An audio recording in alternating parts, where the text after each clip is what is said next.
ကျွန်တော်အကောင့်ထဲမှာရှိတဲ့တငယ်ချင်းတွေအားလုံးရောမမကြီးတွေအားလုံးရောညီမလေးတွေအားလုံးရောပြီးတော့အတော်ကြီးတွေဦးလေးတွေအားလုံးရောမင်္ဂလာပါလို့ကျွန်တော်နှုတ်ခွန်းဆက်ပါတယ်။ဘာဖြစ်လို့ဆိုတော့ကျွန်တော်ဒီနေ့ပြောချင်တာလေတခုတော့ရှိရဗျ။အဲ့ဘာလဲဆိုတော့မိသားစုအိမ်အောင်ရေးကိစ္စအခု TikTok တွေတုံးနေကြတယ်ပြီးလို့ရှိရင်အဲ့ TikTok ကနေပြီးတော့လေကျွန်တော်TikTok Messenger ပေါ့ဗျာပြောရမယ်ဆိုလို့ရှိရင် Facebook ဆိုလို့ရှိရင်လည်း Facebook Messenger ရှိရပေါ့အခုက TikTok Messenger ကနေပြီးတော့အဲ့လိုမျိုးခင်ွားကြတယ်ပြီးလို့ရှိရင်တယောက်နဲ့တယောက်ဖုန်းနံပါတ်တွေပေးကြတယ်အိမ်အောင်ရှိလားမသိမရှိလားမသိ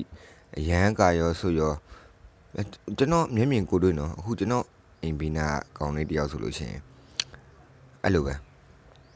သူ့ရဲ့မိန်းမက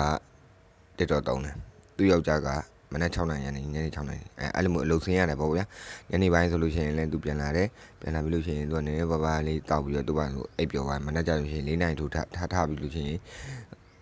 သူ့သားလေးမွေးရတာဗျသူ့သားလေးမွေးရတာ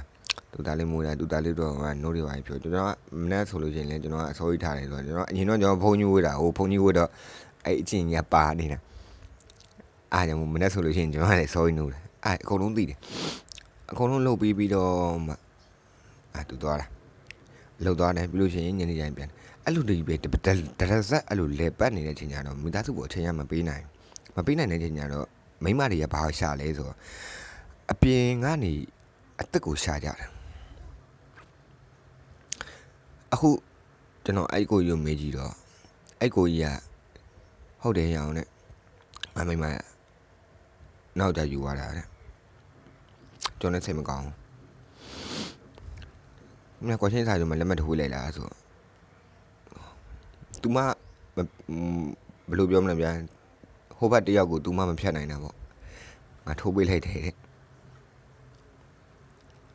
ကလေးလေးကြတော့ငါခေါ်ထားတာပေါ့လေသူ့လိုစောက်ကျင်မျိုးတွေပါမှာအဲ့စောက်ကျင်မျိုးတွေပါမှာဆိုလို့ငါခေါ်ထားလိုက်တာတဲ့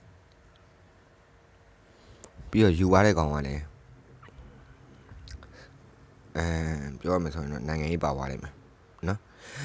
ယူသွားတဲ့ကောင်ကအဲ့ဘက်ကပေါ့ဗျာအဲ့လိုအဲ့ဘက်ကကောင်တဲ့အဲ့လိုမျိုးယူသွားတာတဲ့အားကြောင့်မလို့ကိုမိသားစုနဲ့ကိုကတက်ဝင်လေးနေကြပါတိတော့ဆောက်ပြီးတော့အချမ်းအရာတွေဘာမှမလုပ်ကြပါနဲ့တတိပေးတာပါ